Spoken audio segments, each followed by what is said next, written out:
সম্মানিত দর্শক শ্রোতা বন্ধুরা, আশা করছি মহান আল্লাহ তাআলার অশেষ রহমতে আপনারা সবাই ভালো আছেন। মহান আল্লাহ তাআলা আমাদেরকে ক্ষমা করুক। আমাদের অবস্থা যেন এমন না হয়, আমাদের আমলনামায় যদি এমন কোনো অপরাধ দেখা না যায় যাকে আমরা তুচ্ছ ভেবেছিলাম, অথচ তা আল্লাহ তাআলার নিকট অনেক বড় অপরাধ, তাহলে তো সেদিন মহান আল্লাহ তাআলা আমাদের প্রতি রাগান্বিত হয়ে বলবেন, হে নাফরমান বান্দা, তোমার ওপর আমার লানত, আমি তোমার কোনো ইবাদত কবুল করিনি এবং করবও না। এই ঘোষণা শোনার পর অপরাধীর চেহারা কালো হয়ে যাবে। এতপর আল্লাহ তাআলাকে রাগান্বিত দেখে ফেরেশতারাও তার উপর ক্ষেপে যাবে এবং বলবে, তোমার উপর আমাদের এবং সমস্ত মাখলুকের লানত। ঠিক ওই মুহূর্তে জাবানিয়া নামক আযাবের ফেরেশতারা আপনার দিকে অগ্রসর হবে, আর তারা আপনার প্রতি অত্যন্ত কঠোর আচরণ করবে।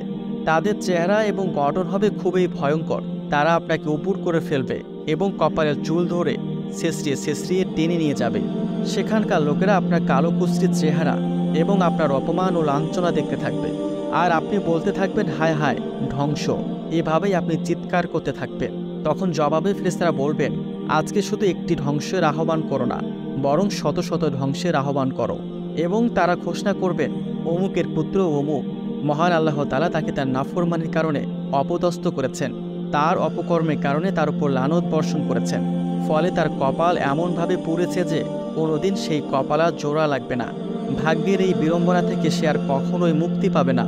প্রিয় ভাই ও বোন, বহু ক্ষেত্রে এ ধরনের পরিণতি ভোগ করতে হবে, যা আপনি লোকচক্ষুর অন্তরালে নির্জনে করেছেন, অথবা মানুষের মাঝে জনপ্রিয় হওয়ার জন্য এমন কাজ করেছেন যা ছিল ইসলামের সঙ্গে সাংঘর্ষিক, অথবা লোকলজ্জার ভয়ে নিজেকে জড়িয়ে নিয়েছেন পাপাচারে। আপনি আমি কি একবারও ভেবে দেখেছি দুনিয়ার জিন্দেগিতে আমরা কত বড় মূর্খ হয়ে বসবাস করছি? ক্ষণস্থায়ী এই দুনিয়ায় কিছু মানুষের অন্তরে জায়গা পাওয়ার জন্য আল্লাহ তাআলার সঙ্গে নাফরমানি করছি, অথচ কিয়ামতের ময়দানে বিশাল কাফেলার সামনে অপদস্থ হওয়ার কথাই ভাবছি না। সেখানে তো শুধু আপনাকে এবং আমাকে অপমানেই হতে হবে না, বরং আল্লাহ তাআলার রোষানলে পড়তে হবে, ভীষণ যন্ত্রণাদায়ক আযাবের সম্মুখীন হতে হবে, অথচ আপনি এবং আমি সেসব বিষয়ে ভয়হীন এবং বেপরোয়া।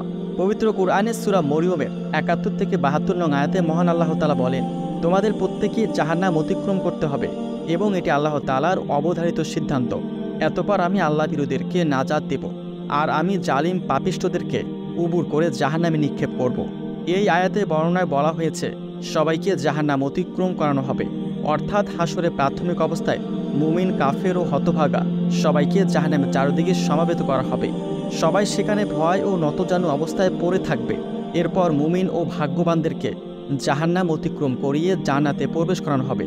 তারা এই ভয়ঙ্কর দৃশ্য দেখার পর পুরোপুরি খুশি এবং জান্নাত লাভের কারণে অধিকতর কৃতজ্ঞতা প্রকাশ করবে।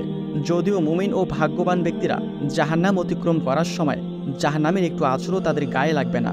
তাহলে আমরা নিশ্চিত হলাম যে জান্নাতে যেতে হলে জাহান্নাম অতিক্রম করতে হবে, কিন্তু আমরা যে নাজাত পাবো তা তো নিশ্চিত নয়। তাই অন্তরের মাঝে সেই ভয়ভীতির দৃশ্যটা অনুভব করতে হবে। হয়তো সে ভয়ভীতি আমাদেরকে নাজাতের প্রস্তুতি গ্রহণের উৎসাহিত করবে। সম্মানিত ভাই ও বোন, একটুখানি চিন্তা করে দেখুন তো, আমরা কিন্তু এখনও দুনিয়ার জিন্দেগিতেই আছি। আমাদের কাছে এখনও সুযোগ আছে তওবা করা। তাই আসুন না, আমরা সবাই মিলে মহান আল্লাহ তাআলার কাছে তওবা করি। মহান আল্লাহ তাআলা আমাদের সকলের তওবাগুলোকে কবুল করুক। আমিন।